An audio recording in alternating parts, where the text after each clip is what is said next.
Conversaciones con ciencia. ¿Cómo la ciencia está ganando al cáncer? Han quedado atrás los tiempos en que casi nada se podía hacer ante un diagnóstico de cáncer. Gracias a la investigación, ahora es una enfermedad que se comprende cada día mejor, que se ha aprendido a prevenir y que se puede tratar con éxito en la mayoría de los casos. Hola Joan, ¿cómo estás? Muy bien, ¿y tú qué tal? ¿Cómo estás, Óscar? Bien, todo bien. Quería empezar por preguntarte cómo llegaste a esto de la investigación, cómo llegaste a la investigación en cáncer en concreto. Sí, a ver, yo ya desde pequeño siempre me ha interesado mucho lo que era la naturaleza, la ciencia, ¿no? Intentar entender pues, mecanismos concretos como por qué los músculos se contraen, por qué tenemos la capacidad de ver. Y ya desde muy pequeño siempre estaba muy interesado pues, en todos los temas científicos. Con esto pues, me dediqué a hacer una carrera de ciencias y luego ya tuve durante la carrera la oportunidad de ir a un laboratorio de investigación.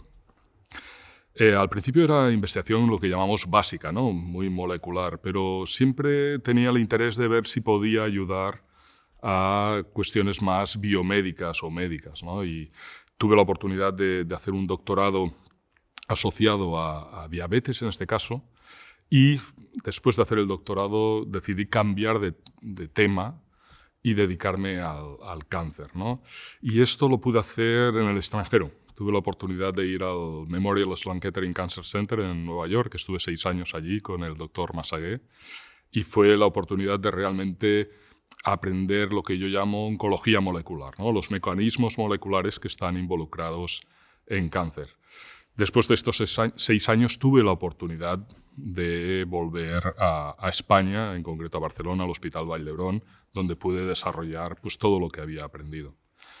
No sé, ¿qué te parece a ti el tema de estar en el extranjero y volver a España? ¿Cómo lo ves tú desde tu perspectiva? Bueno, yo creo que como científico, ¿no? Lo más interesante o una de las cosas más interesantes es intentar entender cómo se hace ciencia en diferentes sitios en el mundo, ¿no? Y yo creo que esta etapa de formación que llamamos postdoctoral, normalmente después de haber hecho la tesis doctoral y que te lleva, digamos, a otros sistemas, a otros laboratorios, yo creo que es muy enriquecedora, ¿no? Yo creo que los dos, tanto tú como yo, hicimos esa estancia en torno a los mismos años y era un momento, digamos, muy excitante, ¿no? De la ciencia en Estados Unidos, ¿no? A mí me tocó viajar hasta la otra costa, hasta San Francisco, pero lo recuerdo como una etapa realmente muy excitante, ¿no? Muy difícil, con mucho trabajo, mucho sacrificio, pero a la vez, bueno, sentirte un poco, en tu caso en Nueva York, estar en el absoluto centro del mundo, en ese caso en el mundo científico, yo creo que te aporta una experiencia que después, con el paso de los años, bueno, te lleva a saber qué cosas quieres repetir o quieres copiar, qué cosas no quieres copiar de cada sistema. Sí, es verdad que cuando vuelves hay realmente un cambio de estructura, ¿no? El sistema, en mi caso, cuando yo volví ya hace tiempo, en el 2004, la ciencia en España era bastante diferente a lo que se estaba haciendo en Memorial Sloan Kettering, que es uno de los centros top. Y por tanto tuve que adaptarme al nuevo sistema. Pero visto ahora en perspectiva, la verdad es que creo que tomé una muy buena decisión en volver aquí. Yo creo que aquí ahora estamos haciendo ciencia de calidad competitiva a nivel internacional y realmente vale la pena esta carrera nuestra, y aunque es dura en algunos momentos y puede ser un poco frustrante en algunos casos, luego cuando tienes el sentimiento de eureka es un sentimiento único que muy pocos trabajos te dan y que realmente te hacen seguir adelante con mucho orgullo, especialmente si estás trabajando en un contexto biomédico. Pero aunque no sea este caso, yo creo que es muy, muy enriquecedor, ¿no? ¿Qué es lo que te interesa más ahora mismo en el laboratorio? ¿Qué es lo que te excita, te levanta por las mañanas con ganas de decir, vamos a ver si resolvemos este problema? Bueno, a ver, como sabes, el cáncer es un conjunto de enfermedades muy agresivas, complejas, heterogéneas. Pero ahora estoy muy, muy interesado en lo que se llama inmunoterapia, ¿no? Es la capacidad del sistema inmune del paciente de erradicar o al menos atacar el cáncer. El cáncer es muy heterogéneo, son tumores diferentes, pero tenemos la suerte de que nuestro sistema inmune lo que hace es elimina todo aquello que no es normal, ¿no? A pesar de que sea muy diferente, pero si es diferente lo eliminará. Esto creo que es una arma que podemos utilizar para actuar contra el cáncer. Si realmente entendemos cómo el cáncer se escapa al sistema inmune, cómo utiliza esos escudos que permiten que el cáncer pueda crecer aún teniendo un sistema inmune, si podemos eliminar esos escudos, tendremos un tratamiento muy bueno que será independiente de la heterogeneidad del cáncer. Y tendremos también la posibilidad de tener un tratamiento bastante a largo plazo, porque a pesar de que el cáncer cambie, siempre podremos intentar actuar con el sistema inmune. Háblame tú de tu ciencia. ¿Qué es lo que estáis haciendo ahora? A nosotros nos interesa fundamentalmente el cerebro, cómo se desarrolla y qué ocurre cuando, digamos, una trayectoria más o menos lógica y normal de desarrollo se desvía, ¿no? Y da lugar a una enfermedad del neurodesarrollo, una enfermedad patológica.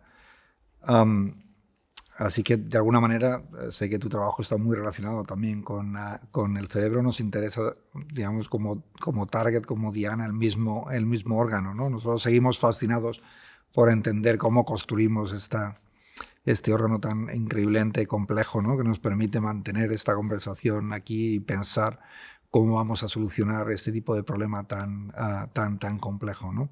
Y quizás lo más difícil de nuestro sistema, yo creo que en cáncer seguramente es algo similar, pero parte del problema de entender el desarrollo del cerebro es que es un sistema tan dinámico, tan plástico, que evolutivamente está diseñado realmente para adaptarse a cualquier cambio, ¿no? Y eso es lo que nos permite, pues, aprender cosas nuevas, olvidar cosas. Durante el desarrollo esa plasticidad es tan enorme que pequeños cambios que introducimos hacen que el cerebro adquiera configuraciones que sean muy diferentes, y entender este dinamismo, esas trayectorias de desarrollo, que no son infinitas, pero son, digamos, muy numerosas, es quizás lo más complicado y lo más fascinante de este problema. Sí, pues hay un paralelismo en cáncer, ¿no? En cáncer también es un proceso que yo llamo evolutivo, está continuamente siguiendo las leyes de Darwin, adaptarse al ambiente. El ambiente puede ser el tratamiento, y que haya aquella célula que se ha adaptado mejor, que es resistente, que hace que el cáncer siga creciendo y siendo resistente al ambiente, en este caso a todo lo que es el tratamiento. Por tanto, también es muy plástico, muy adaptable, es una diana que se está continuamente cambiando, y por eso es tan difícil de tratar.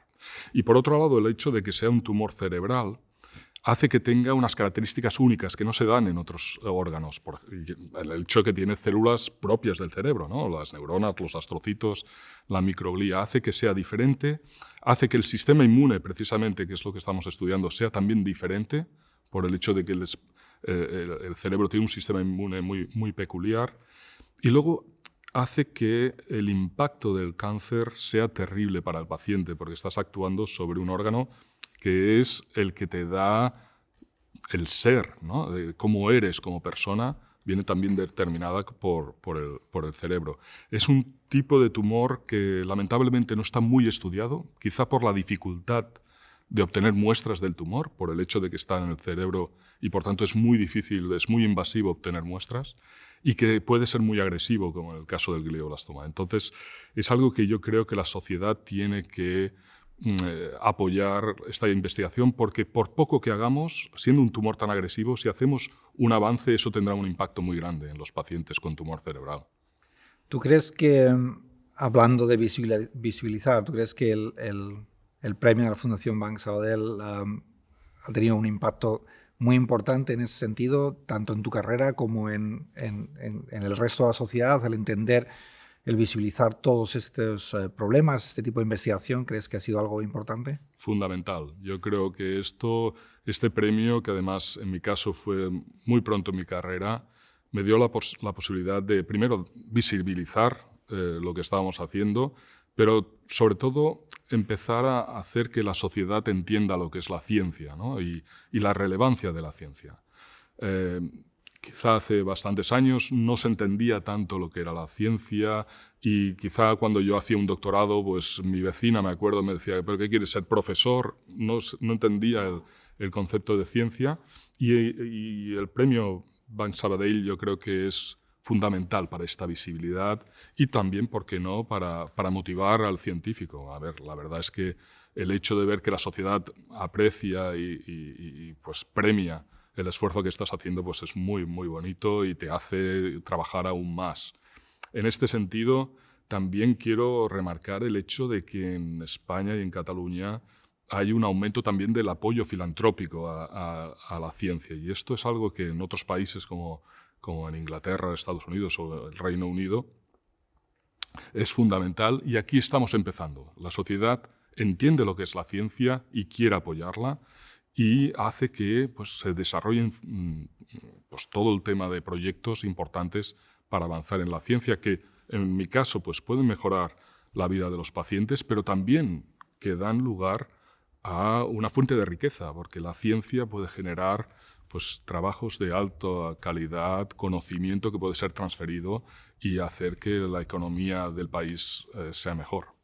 Es realmente muy importante, pero yo creo que además permite que la sociedad se involucre de forma directa, ¿no?, en la promoción de las actividades que consideran que son más importantes, ¿no? Y de alguna manera el mecenazgo permite que la sociedad tome las riendas de lo que quiere hacer, ¿no? No solo que exija que los políticos gasten bien sus impuestos, sino a la vez, de alguna manera, directamente promocionar aquellas actividades como la investigación biomédica que consideran importantes, ¿no? Así que se establece, digamos, un ecosistema que es importante y que es muy necesario y que, como dices, en los países anglosajones yo creo que está más desarrollado, que permite este diálogo más o menos directo con digamos, diferentes partes de la sociedad, personas que por cuestiones económicas tienen una posición muy acomodada, pero también personas que contribuyen a través de pequeño mecenazgo en fundaciones, en organizaciones que se dedican a fomentar la investigación, ¿no? Y eso permite, yo creo que, digamos, acortar la distancia que hay entre la investigación, entre el laboratorio, la clínica y el impacto social, ¿no? Y también nos permite, en el caso de la investigación biomédica, y para mí, yo creo que eso es muy importante, sobre todo en enfermedades que tienen que ver con el cerebro, en la que vamos muchos años por detrás de la investigación en el cáncer y en el que no hay respuestas inmediatas, no hay respuestas obvias. Nos permite también explicar mejor por qué vamos despacio, ¿no? Por qué hay una serie de pasos que tenemos que dar para entender mejor cómo se desarrolla el cerebro y qué ocurre cuando las cosas van mal. Y eso permite también, de alguna manera, que la sociedad entienda pues, que esos pasos son necesarios, ¿no? Que no nos podemos saltar digamos, elementos fundamentales de investigación, que tenemos que entender los problemas con mucha profundidad para poder empezar a diseñar terapias que permitan solucionar estos problemas, ¿no? No, es fundamental que la sociedad entienda la complejidad, ¿no? Es cuando alguien me pregunta, oye, ¿por qué no hemos encontrado la cura del cáncer? Llevamos muchos años trabajando, mucha inversión. Bueno, es que es muy complejo, son diferentes enfermedades que cambian con el tiempo, cada tumor es diferente. Necesitamos medicina personalizada, de precisión. Necesitamos tratamientos especializados para cada paciente para que esto pueda empezar a avanzar. Y luego hay la visión optimista y positiva, que es mirar atrás. Hace 20 años lo que significaba el cáncer y lo que significa ahora. Y la respuesta a este avance es la ciencia.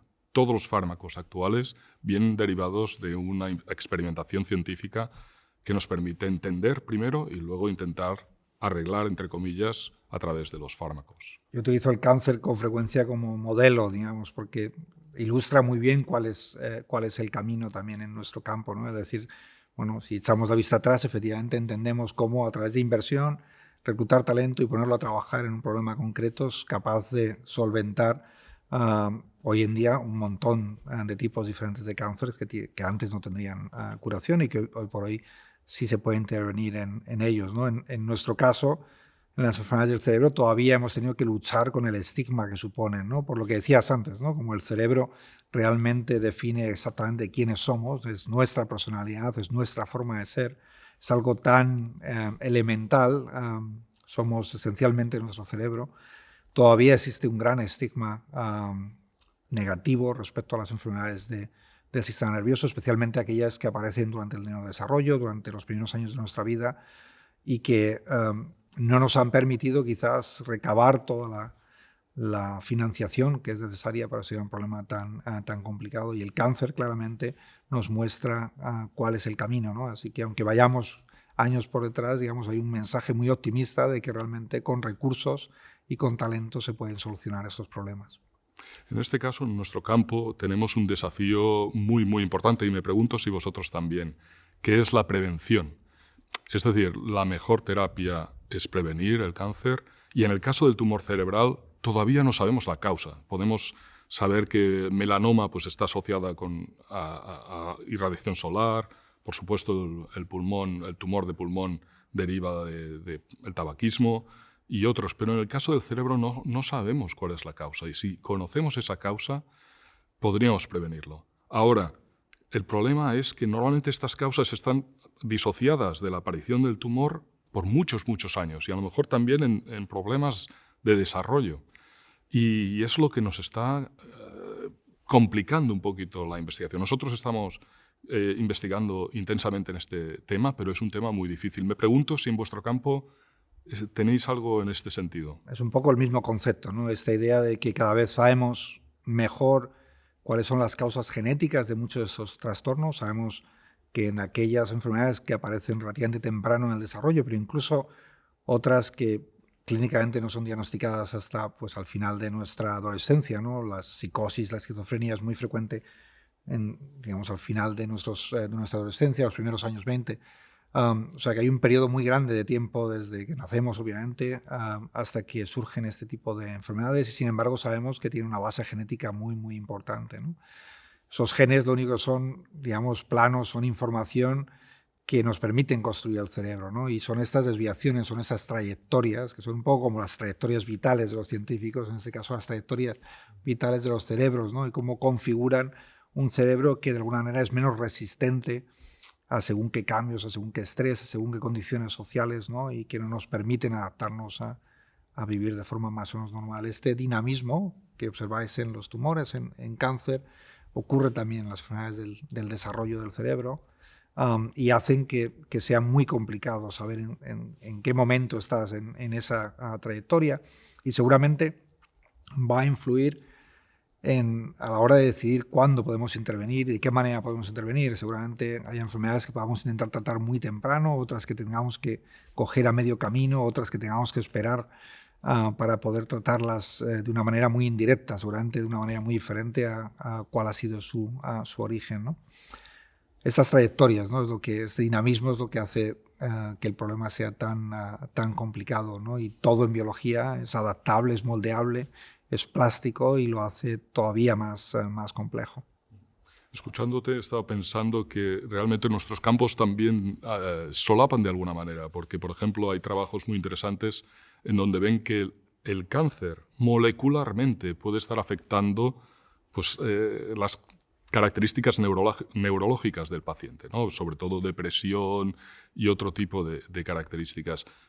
Factores que está secretando el cáncer, el tumor, y que impactan sobre las características neurológicas del paciente. La formación de conexiones incluso, ¿no? Entre las células del tumor y las neuronas que están en el cerebro, ¿no? Este diálogo que se establece entre ellas, ¿no? Que las células tumorales tan inteligentes, ellas, ¿no? Intentan capturar ese microambiente, ¿no? Para sobrevivir y eso les permite conectar y modificar el cerebro en sí mismo, ¿no? Es realmente un problema terrible y a la vez muy fascinante desde un punto de vista biológico puramente. Te quería preguntar, hablábamos antes de trayectorias, ¿no? y hablábamos un poco de cómo hemos pasado por Estados Unidos y hemos vuelto a España. ¿Qué papel crees que tienen los mentores, nuestros digamos, mayores, ¿no? ¿Qué papel han tenido en tu carrera, por ejemplo, las personas con las que te has formado? Para mí han sido fundamentales. Quiero tener un recuerdo muy, muy cariñoso para mi primer mentor con mayúsculas, que fue el doctor Joan Guinovart, que falleció hace unos meses. Él fue mi director de tesis, él fue el que realmente me animó a desarrollar esta carrera científica y le agradezco no solamente lo que me enseñó a nivel científico, de conocimiento, en ese caso era el metabolismo del hígado, sino también lo que me enseñó como persona y como científico, porque hay una de las cosas que me gusta de nuestra profesión es que también te moldea a nivel persona, ¿no? El tema de tener un espíritu crítico, de ser honesto, de trabajar con una hipótesis que tienes que validar. Él siempre me apoyó muchísimo en este sentido. Y luego tuve la oportunidad, gracias a él de hecho, de hacer el postdoctorado con el doctor Joan Massagué en el Memorial Sloan Kettering Cancer Center. También un mentor fabuloso que también me ha abierto muchísimas posibilidades. Yo creo que el concepto de mentoría es algo fundamental para el desarrollo de un científico y yo creo para muchos oficios que hay en el mundo, pero en el caso del científico es muy importante. ¿Cuáles fueron los tuyos? Bueno, yo he tenido, tengo que agradecer a mucha gente. Me acuerdo especialmente, me ha gustado este recuerdo que has hecho a Joan Guinovar. Yo le tenía mucho cariño también, le conocía bien, a pesar de que estábamos en campos muy diferentes, porque Joan, desde su posición como director del IRB aquí en Barcelona, siempre tuvo mucho interés, a pesar de que la neurociencia no era, lo más potente en ese centro, siempre tuvo mucho interés en atraerme a trabajar a Barcelona, ¿no? Y mantuvimos muchas conversaciones y yo le tengo mucho cariño también a él. Yo creo que en ciencia, en cualquier trayectoria, yo creo que hay un punto de suerte, ¿no? De cruzarte con las personas adecuadas en el momento adecuado, ¿no? Y que te permiten adquirir pues una serie de pautas de comportamiento, de funcionamiento, de pensar acerca de los problemas científicos, ¿no? Y sí, en mi caso también, desde mi trabajo de tesis doctoral con profesor de biología celular en la Complutense en Madrid, Agustín González, después pasé una temporada no muy larga, pero sí muy productiva con Ángela Nieto en Madrid, en donde aprendí quizás por primera vez a hacer experimentos, ¿no? Hasta entonces había hecho una biología muy descriptiva y en el laboratorio de Ángela pues aprendí por primera vez a hacer experimentos propiamente dichos, ¿no? Y a entender cómo la biología del desarrollo te permite examinar diferentes variables y ver cómo eso influye, ¿no? En el resultado, en la formación del cerebro. Y después pasé un tiempo largo, como tú, en mi caso 5 años en San Francisco. Allí trabajé con John Rubinstein, que es, digamos, uno de los padres de la neurobiología del desarrollo. Y ese periodo fue realmente muy importante, muy interesante para mí, porque también te expone a una ciencia muy diferente, ¿no? La ciencia en Estados Unidos se hace con una perspectiva muy diferente de cómo lo hacemos en Europa, y adquirir, digamos, esa otra forma de ver el mundo, yo creo que fue muy importante, ¿no? Y de todos yo creo que vas aprendiendo, y de alguna manera también terminas aprendiendo mucho de tus discípulos, ¿no? De la gente que se forma en tu laboratorio, y de cada uno de ellos. Yo siempre digo que la ventaja de este trabajo es que nunca te haces mayor, porque siempre sigue llegando gente joven a tu laboratorio, ¿no? Cada vez tienes hornadas nuevas de gente joven con todo su entusiasmo que viene a enseñarte cosas, no solo a aprender, sino a enseñarte cosas. Y para mí es de las satisfacciones quizás más grandes de hacer ciencia, es no solo el descubrir cosas nuevas, y eso puede ocurrir cada día, y el que eso sea de alguna manera inesperado es algo de lo que nos engancha, yo creo, a este trabajo, sino también el ver que la gente que pasa por tu laboratorio termina, digamos, haciendo ciencia de primer orden, que es transformativa y que de alguna manera amplifica lo que tú has podido hacer en una etapa de tu trabajo, ¿no? Y ver cómo toda esa ciencia va creciendo, ¿no? Y el impacto que tiene toda esa gente que se forma contigo. Totalmente de acuerdo. Yo creo que además es parte de la belleza de este trabajo nuestro, ¿no? Formar a gente, ver cómo se van desarrollando, ver cómo ellos mismos tienen sus propias ideas y generan sus grupos y sus investigaciones y sus descubrimientos, es algo que te llena. Y sobre todo también la complejidad, ¿no? Saber cómo tratar a una persona que es diferente a otra persona, es algo muy enriquecedor.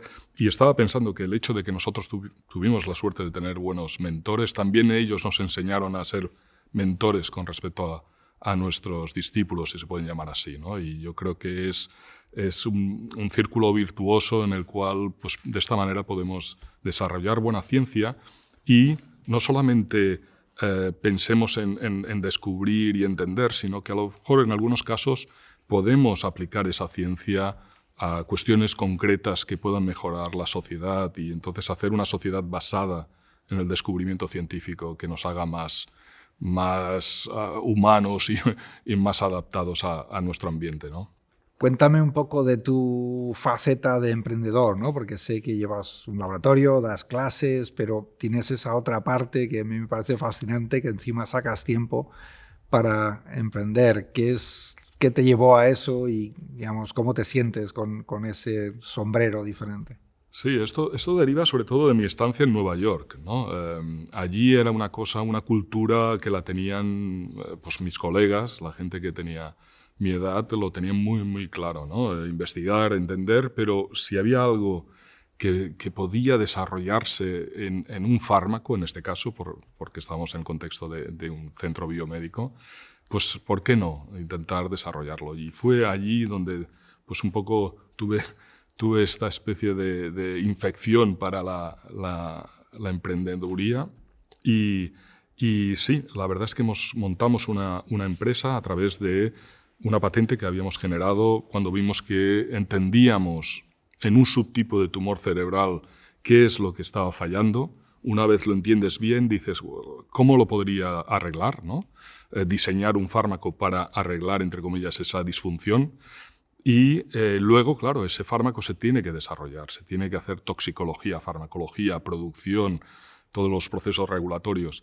Y fundamos una empresa, Mosaic Biomedicals, que nos permitió llevar el fármaco hasta fase 1, ensayo fase 1, que pudimos hacer en Memorial Sloan Kettering Cancer Center con mis colegas en Princess Margaret, en el Hospital Princess Margaret en Toronto y aquí en el Hospital Vall d'Hebron, y pudimos ver pues primero la toxicidad, pudimos ver algún indicio de respuesta y en ese momento pues una gran compañía farmacéutica compró la compañía y ahora están desarrollando ensayos fase 2 en donde yo estoy involucrado como advisor. Es un tema que realmente me gusta porque es el proceso más rápido para llegar al paciente. Es del conocimiento a algo concreto que pueda beneficiar a un paciente, creo que es la única manera que se puede desarrollar y animo a otros investigadores, sobre todo en nuestro entorno, en donde no es tan común hacer estas actividades, a que lo prueben y que intenten hacer este proceso aparte de la investigación más académica, que es llevar el conocimiento lo más rápido posible al paciente a través de estas pequeñas empresas spin-offs que están participadas por el Instituto de Investigación. El Instituto de Investigación se beneficia de estas empresas adquiriendo más recursos para hacer más investigación. ¿Y qué es más difícil? ¿Llevar un laboratorio puntero o montar una de estas empresas emprendedoras? No, yo creo que más difícil es montar un laboratorio puntero. Yo creo que la investigación, el descubrimiento, acertar con la hipótesis, acertar con la experimentación para validar la hipótesis es algo bastante difícil. Ahí tienes que tener un punto de creatividad muy grande, tienes que estar muy al tanto de todo lo que está pasando, aprender de tus colegas y luego a través de eso pues, ir creciendo en tu conocimiento. Una vez encuentras ese factor, ese mecanismo, esa diana terapéutica que nosotros llamamos en nuestro argot, el proceso ya es un poquito más lineal. Eso no quiere decir que no sea difícil, es muy complicado y sobre todo hay muchos factores que pueden fallar, pero sí que está un poquito más pautado en donde tienes que hacer pues, una serie de procesos y luego entrar en fase de clínica, desarrollarlo y mirar si puede ser beneficioso para los pacientes. No creo que nosotros estemos en un punto en el que podamos llegar a aspirar a tener un producto en el mercado, ¿no? Pero a mí me gustaría llegar a un punto similar antes de retirarme, ¿no? Todavía, desafortunadamente, entendemos demasiado poco acerca de las neuronas y de cómo dejan de funcionar en muchos de esos trastornos para poder empezar a diseñar una terapia, pero desde luego sería algo que entiendo debe ser tremendamente enriquecedor, ¿no? El ver cómo eres capaz de transformar o al menos apuntar una vía que transforma o que empuja tu investigación directamente a la sociedad, ¿no? Al transformar, digamos, la vida de los pacientes. Claro, es súper enriquecedor y además Primero, por supuesto, cuando el fármaco pues tiene un efecto positivo, es una sensación única. Y cuando, lamentablemente, en algunos tumores, algunos pacientes, pues no puede ser tan beneficioso, también te da muchísima información. Intentar entender por qué no ha funcionado, porque esa información hace que intentes diseñar otro fármaco para ver que funcione a pesar de estas características que hacen que no funcione, ¿no? Y es un proceso que realmente creo que es algo muy, muy importante para realmente, sobre todo en el caso del cáncer, intentar mejorar el tratamiento de estas enfermedades tan terribles, ¿no? Yo tengo una pregunta. Sé que estabas en el jurado del premio Banc Sabadell. ¿Cómo era el proceso? ¿Era un proceso complicado? ¿Lo teníais muy claro? ¿Cómo hicisteis todo el proceso para identificar a los ganadores? Bueno, el proceso del el día, digamos, que se reúne el jurado, yo he de decir que es uno de los highlights de mi año, ¿no? Es uno de los días más divertidos, interesantes y emocionantes de mi calendario, ¿no? Es un día en el que obtienes una visión puntual, pero muy precisa de cuál es el estado de la investigación biomédica en España, ¿no? Y el número de nominaciones y la calidad de nominaciones es realmente espectacular, ¿no? Y lo ha sido a lo largo de los últimos 20 años, se ve reflejado obviamente en los premiados. Desafortunadamente, como todos los premios, no se puede dar más que uno, ¿no? Y hay gente que termina, digamos, pasándose, digamos, de ciclo, por así decirlo, y no recibe un premio aunque lo merezca, ¿no? Siempre tenemos muchos candidatos que merecen el premio, ¿no? Siempre examinamos todas las nominaciones, es una tradición del premio que se atiende a todas las nominaciones, típicamente pues 30, 40, 50, algún año incluso más. Se revisan una por una todas las nominaciones y en general siempre hay un número, media docena, una docena de nominados que serían perfectos candidatos a recibir el premio. Y después nos gusta entrar siempre un poco en los detalles, ¿no? Cuáles son los aspectos más innovadores de esa trayectoria científica, cuáles son los descubrimientos más importantes que ha hecho esa persona, en qué contexto lo han hecho, cómo les ha permitido desarrollar su carrera y la de otros científicos.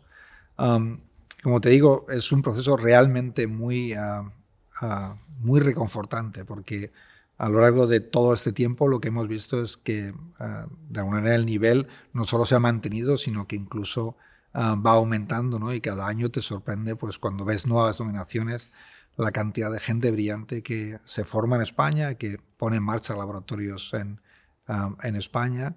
Y bueno, eso, digamos, de alguna manera lanza un mensaje muy optimista acerca del estado de la ciencia en España, ¿no? Yo estaba pensando, digamos, 20 años de premio, ¿no? De la Fundación Banco Sabadell a la investigación en biomedicina. ¿Cómo ves la investigación en biomedicina en los próximos 20 años? ¿Cómo crees que va a evolucionar globalmente o en España, en Cataluña?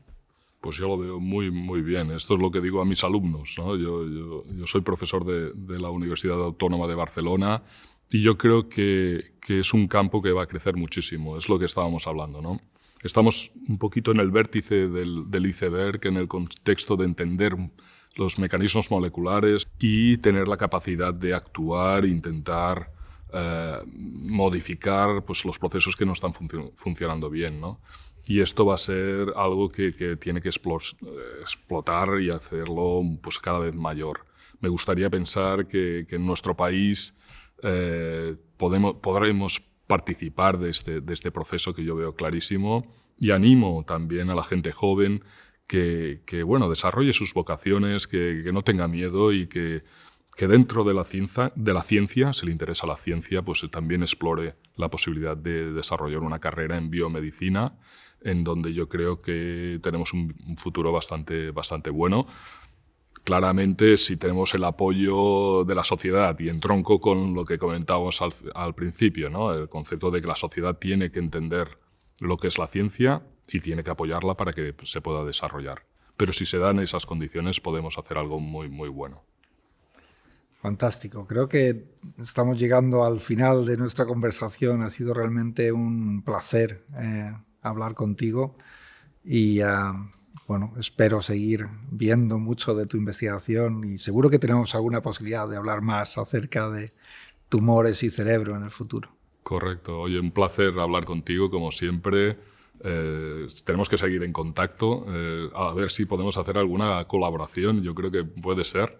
Y como siempre, bueno, desearte lo mejor en el futuro. Igualmente.